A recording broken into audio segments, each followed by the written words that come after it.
dia, bom dia, bom dia! Tudo bom com vocês por aqui? Tudo ótimo! Bem-vindos a mais um vídeo aqui no canal Dani Delanos 2024. Nossa temporada de 2024 chegando. Muitas histórias aqui para vocês.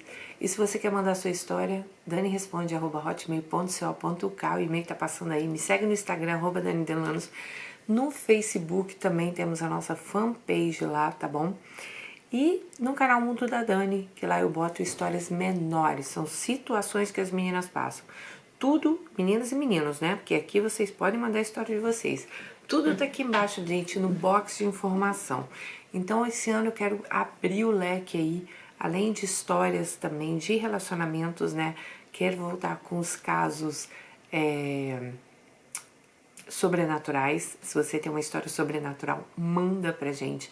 Quero contar histórias de imigrantes. Se você é imigrante, se for para algum país, passou muita coisa, conta aqui pra gente tudo que você passou, tudo que você tem passado.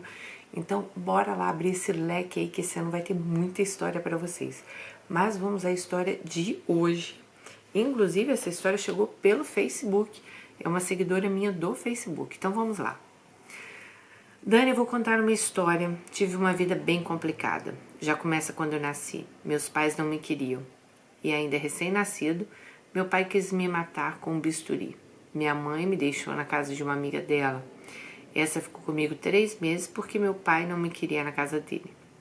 Aos 7 anos, minha mãe me buscou e aí eu comecei a ser pelo meu pai. Aos 8 anos, tinha uma vizinha que morava na frente de casa, da casa da minha mãe, que ela me observava todos os dias e me fez uma proposta. Éramos bem pobres e mal tínhamos o que comer ou vestir. Acho que foi por isso que ela me fez a proposta. Eu era pequena, não sabia dessas coisas. Pois bem, essa vizinha me chamou, disse que ia me dar um doce. E qual criança não gosta de doce, né? Mal sabia eu que não era doce, mas ela me chamou para ter relações com ela. Ela disse que eu não contasse a ninguém, que se eu não falasse com ninguém eu teria muitos doces. Esse dia ela me deu um dinheiro e eu fui no bar da Dona Lúcia e comprei muitos doces. Comi tanto, tanto. Bom, se passaram alguns anos, aos 13 anos meu pai quis novamente abusar de mim. Eu não aceitei, ele me colocou para fora de casa. Fui morar na rua, conheci um cara bem mais velho e começamos a namorar. Namoramos por 6 anos. Nesse tempo eu tinha 17 anos e tive meu primeiro filho. Foi aí que ele não me quis mais. Minha mãe então me chamou para morar de volta com eles.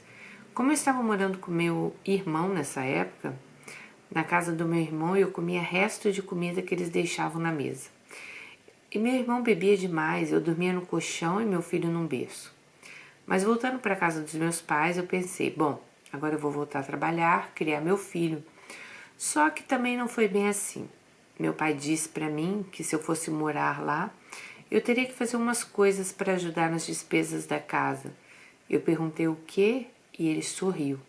E ali eu já imaginei o que fosse. Bom, mas já vocês vão saber o que é. Não demorou muito, chegou uns amigos dele no portão. Chamou ele. Então ele me disse, vai pro quarto com o meu amigo e você já sabe o que fazer. Ele já me pagou. Então o pai dela começou a cafetinar ela. Eu fiquei sem entender nada, porém eu fui. Esse amigo dele me levou para um motel e fez o que bem quis comigo. E todos os dias depois disso eu tinha que sair com 2 ou 3 homens para poder pagar praticamente o aluguel para eu ficar na casa do meu pai, comer e dormir. E foi assim por anos. Até que eu decidi dar meu filho para a mãe do pai dele, a avó do meu filho. Ela me dizia que eu não iria conseguir criá-lo. Então eu fui para outra cidade, para o interior, tentei emprego de todos os jeitos e não consegui. E, novamente, tive que voltar a me prostituir. Meu intuito era trazer meu filho de volta para mim. Me prostituí nessa época por quase 2 anos. Quando minha mãe veio me ver, trouxe meu filho, só que eu estava morando na casa dos outros e eu não tinha como ficar com ele. Mas acabei ficando. Fui morar na casa de uma irmã, na qual ela tinha 4 filhos pequenos, então era muito difícil. Até que um dia meus pais venderam a casa que eles tinham em São Paulo e vieram morar na mesma cidade que eu estava. Então, novamente, voltei a morar com meus pais. Ali conheci um cara chamado Fernando. Pensei, com esse minha vida vai dar certo. Só que tinha um problema. Fernando era ladrão de banco. Mas me tratava como uma princesa. Eu mal via ele. E um dia ele me disse, vou fazer o que tenho que fazer, será a última vez. E quando eu voltar, nós vamos embora dessa cidade, vamos nos casar, porque eu não quero mais essa vida para mim, pois agora eu tenho você e tenho o seu filho, que ele considerava dele também, né, para criar. Mas não deu tempo, Dani. Infelizmente mataram ele. Eu fui trabalhar na colheita então de laranjas. Eu tinha que colher na época 60 caixas para ganhar R$ 6. Eu levava meu filho comigo, deixava ele embaixo do pé de laranja enquanto eu saía para colher. Eu ia bem cedinho, 3h30 da madrugada, porque a colheita tinha que acabar cedo por causa do sol escaldante. E eu tinha que bater essa meta. Colhendo as laranjas, o filho da dona do pomar se interessou por mim e quis me namorar. Ele tinha tido algum tipo de problema na cabeça. Então, um belo dia, quando eu cheguei para a colheita, ele não deixou e disse que a partir daquele dia eu não ia mais trabalhar lá. Fui embora chorando porque aquele ali era o meu sustento, era o leite do meu filho. Fiquei pelo lado de fora da casa da minha mãe até eles acordarem e meu filho chorando, pois ele queria mamar. No final da tarde desse mesmo dia, quem chegou na minha casa? Sim, gente, o doidinho, o filho lá do dono. Ele pegou uma caminhonete e atrás do veículo tinha as traseiras de um boi que ele havia matado naquela madrugada. E tinha também um tonel de leite. Era muita carne e muito leite. Nem coube tudo na geladeira. Detalhe, gente, eu nem namorei com ele. Ele fazia aquilo para me conquistar. Todo final de semana ele trazia carne, ovos, leites, não me deixava faltar nada. Um dia ele sumiu e não veio mais. Então eu consegui um emprego para trabalhar num motel de passadeira. Foi aí que toda a desgraça da minha vida começou. Conheci lá o pai dos meus filhos. Eu dizia a ele que tinha uma vida conturbada com a ex dele. Então começamos a namorar. E assim foi. No começo era muito bom. Com 3 meses fomos morar juntos. Alguns meses depois eu engravidei. Fomos morar no litoral. Dessa primeira gestação eu perdi. Novamente engravidei dele. E perdi meses depois. Então eu engravidei da minha filha. Vou chamar ela pelo nome de Karen. Lá no litoral mesmo, engravidei de mais 2 meninos, sendo que um deles é fruto de do meu próprio marido. Morando no litoral, ele se revelou quem era ele de verdade. Ele me maltratava, ele me batia, ele me pegava força porque eu não sentia mais nada por ele. Ele era usuário de drogas, mas eu não sabia. Eu sabia que ele bebia, mas não sabia que ele usava drogas. Um dia, um dos meus filhos tinha 1 ano e foi internado às pressas. Os médicos não sabiam o que ele tinha. Eu deixava as crianças com o filho dele, que ele pegou para morar com a gente. Quando eu fui morar com ele, esse menino tinha 5 anos, então ele tinha um filho adotivo. Nessa época que meu filho foi levado às pressas ao hospital, eu vendia salgado na praia com o meu outro filho. Eu passava a madrugada fazendo salgados e limpando a casa para sair de manhã e vender salgados com o Klaus, esse meu outro filho. Quando eu cheguei em casa, meu filho Júnior já não estava se sentindo bem. Levei ele para o hospital. Ele vomitava muito. Era verde. Ele ficou no soro uns dias até que uma vez entrou a polícia dentro do hospital, alegando que eu havia batido na criança. Quiseram me levar presa, mas tudo foi resolvido. Conhecemos um advogado e ele interviu. Júnior ficou uns dias em coma e uns dias depois foi um médico cirurgião vê-lo. Ele tinha que operar com urgência, senão ele morreria. Depois de quase 20 dias, o menino foi operado. Resultado, ele tinha uma hérnia. A hérnia lançou o intestino dele, o intestino ressecou e deu uma... Não entendi o que ela botou aqui, tá, gente? Mas ele tinha uma hérnia e deu um problema no intestino dele. Ele ficou no centro cirúrgico 4 horas e meia. Depois ficou mais 5 dias na UTI. Resultado, 30 dias internado. Nesse intervalo que ele estava na UTI, eu não pude ficar com ele. Eu só ia visitá-lo. E foi um desses dias que meu marido me pegou à força e eu acabei engravidando do caçula. Ele bateu muito em mim, na cabeça e nas costelas. Ele tapava minha boca para os outros filhos não escutarem eu gritando. Quando o caçula nasceu, eu fiquei 2 dias no hospital. E quando eu cheguei em casa no 3º dia, ele me bateu muito, me pegou à força novamente. Peguei o bebê e fui embora para a casa de uma outra irmã. Eu estava muito machucada fisicamente e emocionalmente, então acabei rejeitando a criança, porque cada vez que eu olhava para o bebê eu me lembrava dos atos do pai. Bom, fui aceitá-lo quando ele já tinha 15 anos. Eu já vinha fazendo BO contra ele desde 2002 por violência doméstica. Ele era um homem que não me dava nada e exigia tudo. Criei os filhos que ele teve com a primeira esposa, que morreu aos 38 anos. Nesse intervalo, engravidei de novo. Só que agora, ela disse que não foi abuso. Ela engravidou, né? Que eles tiveram lá a relação. Nessa época eu fiz tudo para operar, fazer uma ligadura, né? Para não ter mais nenhum filho com ele. Vou dar o nome da minha filha de Raio. Quando ela estava com 4 anos, eu consegui ligar, fazer minha tão esperada cirurgia. Mas as agressões do meu marido eram cada vez piores. Ele trabalhava, mas todo o dinheiro dele era para o bar, onde ele bebia, se drogava. E quando ele chegava em casa, não tinha o que comer. As crianças eram pequenas, né? E eu, sem saber o que fazer, eu ia numa igreja e eles me davam feijão de bandinha, farinha com bigatos e fubá. Era tudo que meus filhos comiam. Os anos se passaram e as crianças cresceram. Em 2017, fomos chamados ao fórum por uma audiência. E lá ele seria condenado, mas o caçula me pediu para não fazer nada com o pai dele. Eu, burra, retirei a queixa, achando que ele ia melhorar, mas que nada, ele ficou pior. Gente, esse cara, esse demônio, ele foi promovido, como eu não sei, a pastor de uma igreja. Ele era bom para os fiéis. Os filhos sempre... Ele também foi bom para os filhos.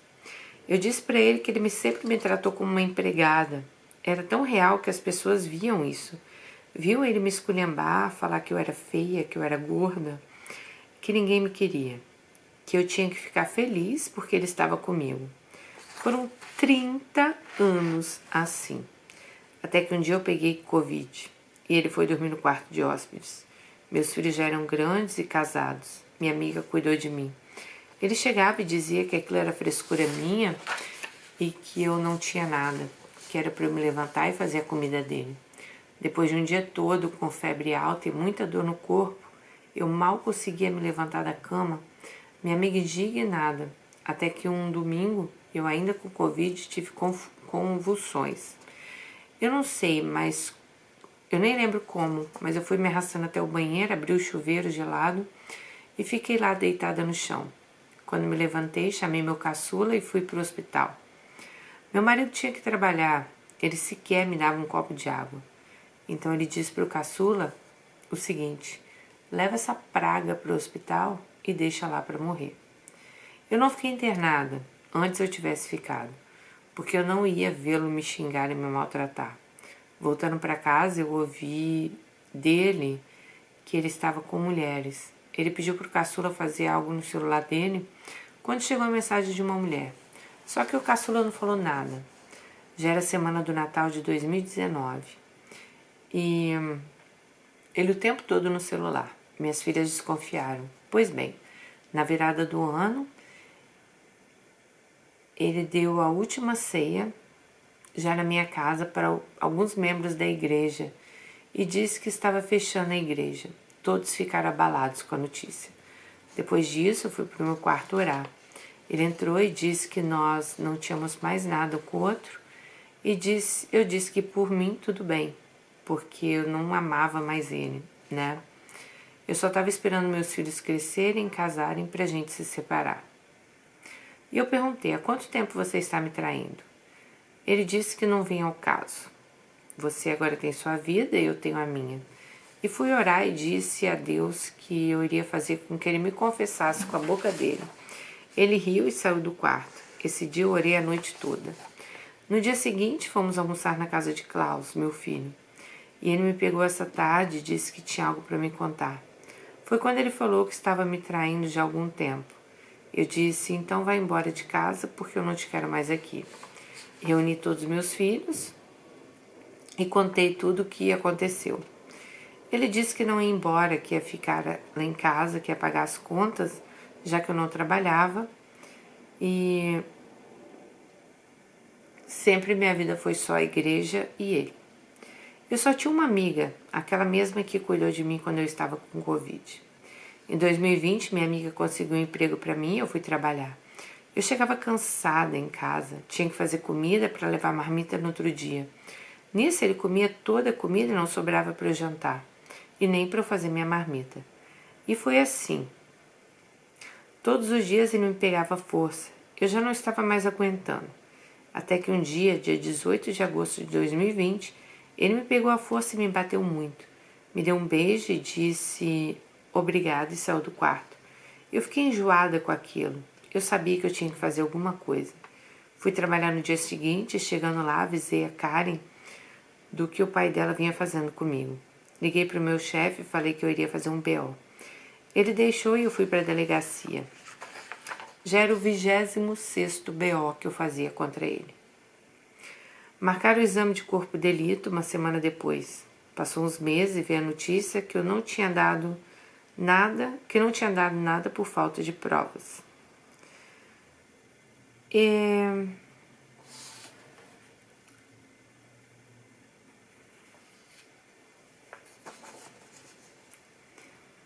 Ela disse, gente, que depois disso os filhos dela, em vez de ficar ao lado dela, todos ficaram ao lado do pai e começaram a me desprezar, me rejeitar. Nesse tempo, então, em 2021, acabei conhecendo uma mulher. Ela me tratava com muito carinho, me apaixonei por ela. Vivi coisas com ela que nunca antes vivi com ninguém. Ela me dava tudo que eu precisava, carinho, atenção, saía comigo, me levava para jantar, coisas de casal. Amo muito ela. Bom, pois bem, fiz outros e outros BO contra ele e no ano passado, dia 22 de agosto de 2023, tivemos uma audiência. Ele chamou meus 2 filhos caçulas para testemunhar a favor dele e eles foram. Aquilo para mim foi a morte, porque só eu sabia tudo o que eu tinha passado com aquele homem e ninguém se importava. A oficial disse que era para eu aguardar porque ia demorar. E esse ano saiu a condenação. 7 anos. Ele pegou uma condenação de 7 anos. Até agora ele não se entregou. Meus filhos, que já não falavam comigo, agora então cagam para mim. Mas ficam mexendo no meu emocional, querendo que eu retire a acusação, porque o pai deles não vai aguentar ficar na cadeia, pois já está velho. Eu disse, velho não pega novinhas como ele faz. Ele pode pegar a cadeia sim. Bom, Dani, hoje ele tem 61 anos, 3 mulheres e 10 filhos. Eu surtei, sabe? Eu tomo antidepressivo, tenho síndrome do pânico e ela falou que ela é hermafrodita, por isso que os pais nunca quiseram. Terminei com a pessoa que eu mais amo, que mais me fez feliz na vida, mas ela falou assim que ela e essa mulher, ela não quer contar aqui o caso, mas é irreversível a situação. Quando eu olho para o meu ex-marido, estou com a alma lavada. Eu espero que cada dia que ele fique na cadeia, ele sofra tudo que ele me fez passar nesses 30 anos. E que nada apague os traumas, porque nada vai apagar os traumas que eu vivi. Eu sou até surda de um ouvido, de tantas pancadas que eu levei. A justiça está sendo feita e eu estou com a alma lavada. Ela falou que ainda ama a mulher, né? Mas que elas não estão juntas mais. Olha, amiga, eu vou te falar uma coisa. Que vida difícil, né? Meu Deus. Amiga, que vida difícil, né? Rejeitada pelos pais, abusada pelo pai. Seu pai, né? Foi seu cafetão, vamos falar assim, né? Arrumava homens ali pra você transar e ele que ficava com dinheiro. Então, assim, você foi abusado de todas as maneiras que você podia imaginar. Aí, quando você casa com esse homem, você tá tão acostumada a ser maltratada que você continua nesse casamento aí por 30 anos sendo maltratada. Gente, eu sempre falo para vocês o seguinte: primeiro sinal de maltrato, primeiro tapa, primeiro, sei lá, surra, o que for, esse cara não vai mudar. Não espere 30 anos. Imagino que essa nossa amiga não passou 30 anos de sofrimento. E essa desgraça desse homem era da igreja ainda. Eu tô chocada, cara. Sério, eu estou chocada que esse cara era pastor, que era não sei o que lá. E eu não tô falando nem questão de igreja, de ser evangélico, não. Porque uma pessoa dessa não tem Deus no coração. Uma pessoa dessa, ele devia estar junto de mão dada com o diabo, né? Porque só fazia o mal. Olha, amiga, filho sempre vai defender pai e mãe, né? Eu não sei se você contava para os seus filhos que você passava. Eu não sei se seus filhos viam o que você passava. Porque muitas mulheres, às vezes, talvez até para, como que se fala, para proteger os filhos, elas acabam não contando, não deixando os filhos verem. Então, na cabeça do filho, papai é maravilhoso, né? E talvez, eu não sei também, não sei, talvez eles viam isso, né? Não ficou muito claro para mim.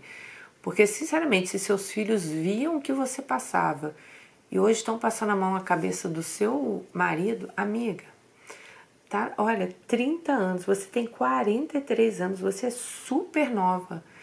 Tá em tempo de você refazer essa sua vida, sim. Trabalhar, se sustentar, sair dessa casa, arrumar. Cara, eu arrumaria um emprego em casa de família. Eu ia viver a minha vida longe desse homem que tá aí.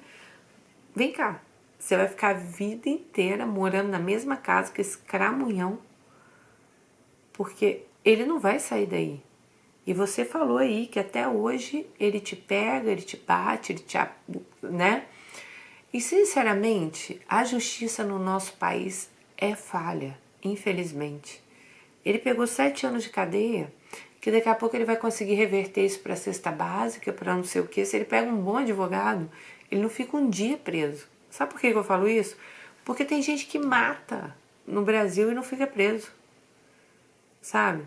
Então, assim, infelizmente, é isso que acontece. Você fez 26 boletins de ocorrência contra esse homem. Como que você tem coragem de dormir na mesma casa desse cara? Como você tinha coragem de ficar casada com um cara que você... Porque para você chegar e fazer um boletim de ocorrência, gente, é porque você não está se sentindo safe, né? Você não está se sentindo... Esse cara é uma ameaça para você. Muitas mulheres perdem a vida sim, minha amiga. Então sai daí, sabe? Eu, sinceramente, igual eu te falei, se eu não tivesse dinheiro para... Você falou que seus filhos já estão tudo casados, já estão tudo grande, ninguém tá precisando de você, até porque estão tudo lá do lado do safado do seu marido, né? Então, eu arrumaria um trabalho que fosse em casa de família, de babá, do que quer que fosse, para eu sair fora daí. Eu ia, sabe, eu ia para longe, ia começar a viver a minha vida, né? Eu não vou nem entrar em questão aí dessa mulher que você conheceu, porque você também não contou bem o relacionamento. E eu sempre acho, gente, que depois que a gente sai de um relacionamento assim tão, vamos falar, tão pesado igual você teve, tão agressivo, eu acho que você precisa de um tempo sozinha. Eu acho que você precisa se reencontrar, você precisa, sabe, se conhecer. Tem uma música que fala isso, né? Agora eu quero ir pra me reconhecer de volta. para me reaprender e aprender de novo. É por aí. Então, assim, a gente tem que se reencontrar, a gente tem que se conhecer novamente, porque não é possível uma pessoa aceitar tantas agressões.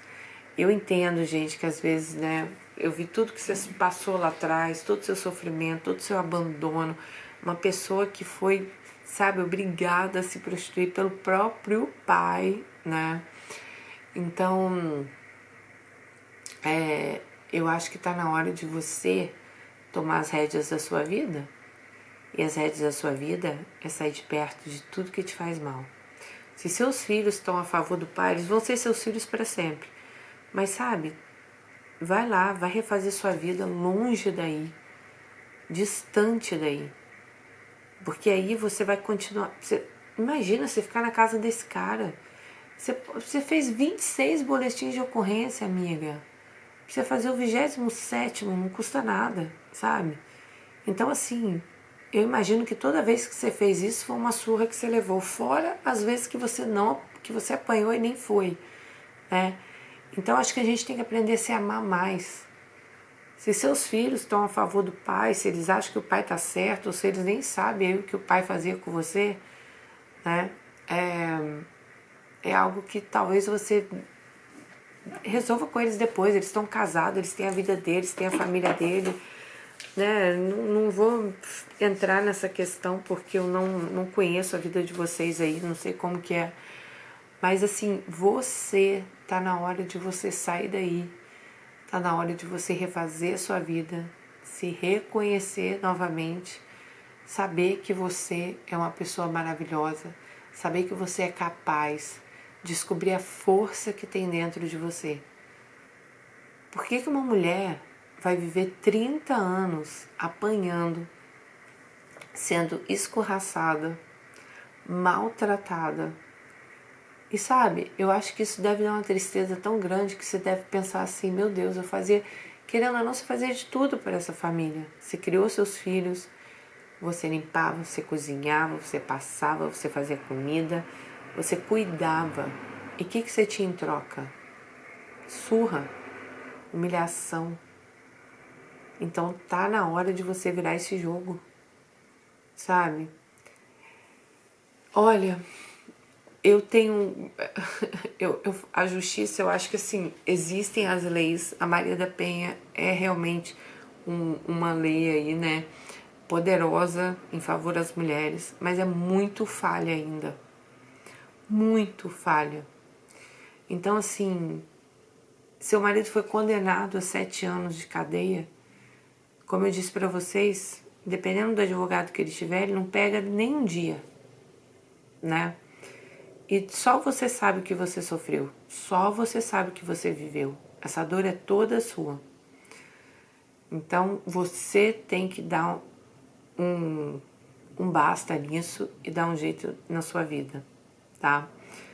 Eu falo que a justiça é demorada, gente. Eu tenho um caso que está na justiça, nada sobre violência, mas um caso que está na justiça há 22 anos.